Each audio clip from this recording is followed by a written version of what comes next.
My wife Susan and I have been married for 35 years. I never could have imagined that the longevity of our relationship would be due, at least in part, to something I learned from a pig. The pig's name was Clyde.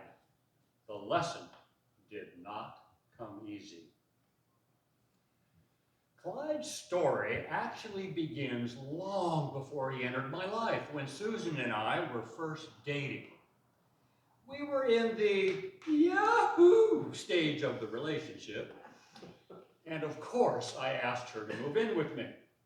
She said, "Before I do that, there's something you need to know about me."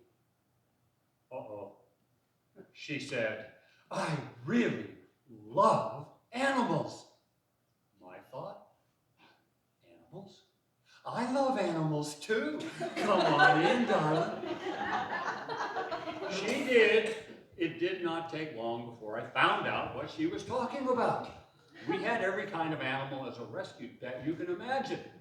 Just to give you an idea of what it was like before Clyde came into my life, on one occasion, the rescued pit bull tried to kill the rescued cat, which I rescued by holding it above my head. Backed against the wall, clawed from below, scratched from above, Susan heard my screams and rescued me.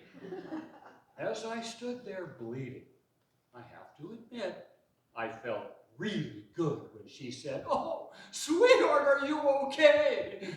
But she was talking to the cat. Now that was all right. It was not nuclear war or the plague. Clyde, on the other hand, was a different matter entirely. I can still remember Susan's words. "Honey, I would love to have a little pot-bellied pig. They're so cute and so smart." I thought to myself, smart? I'll show you smart. If you get a pig, I get season tickets to the Colorado Rockies baseball team. She agreed way too quickly. Boy, I tell you what, he was cute all right until the second week when he ate all of my Beatles albums. The real problem with Clyde, however, was that he had, unbeknownst to us, farm pig genes. And he grew to be 250 pounds, living in our condominium in Golden, Colorado. Clyde's only interest was food, and boy, was he smart. On one occasion, he opened the refrigerator with his snout, pulled out a carton of eggs, opened the carton, cracked all 12 eggs, and sucked them dry. On another occasion, we had guests on the 4th of July to watch the fireworks in downtown Golden. When we came in for the dinner was gone. Clyde had tipped over the table and ate everything, and then proceeded to throw up in front of the guests. There was so much more, none of it good. It all pales in comparison to the ill-fated, disastrous trip over Wolf Creek Pass in southern Colorado. We would put Clyde in the back of our suburban automobile and drive 5 hours to our cabin in Pagosa Springs. On this particular occasion, my stepson brought along a friend. The friend threw his backpack into the rear of the car with Clyde. The first 3 hours of the trip, uneventful. But as we started driving up Wolf Creek Pass, Clyde started snorting, squealing, and running around in circles, and had developed the worst case of piggy diarrhea, I'm going to say known to man. It turns out he had opened the kid's backpack and ate all of his cold medicine. NyQuil, Robitussin, etc. we had a crazed pig on our hands. Luckily, just on the other side of the pass, there was a tourist overlook where you could pull off, park, and look down at the beautiful valley far, far below.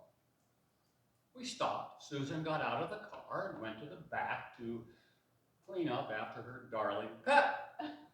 The next thing I know, bang! I looked in the rearview mirror, the rear doors flying open, Susan reeling backwards, and Clyde flew out into the parking lot. We had a piggy with the runs on the run. To make matters worse, a tour bus from Texas had just pulled into the lot. I heard a lady scream, "It's a pig!" I thought, oh, yes, lady, it is.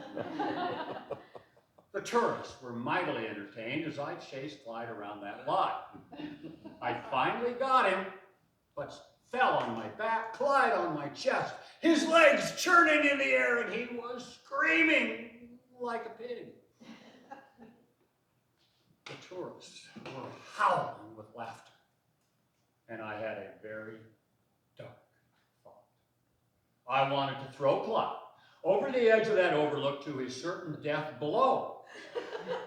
But I knew if I did that, I would be next.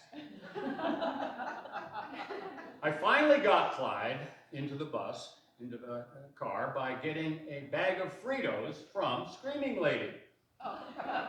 Made a trail of Fritos through the lot. And in he went.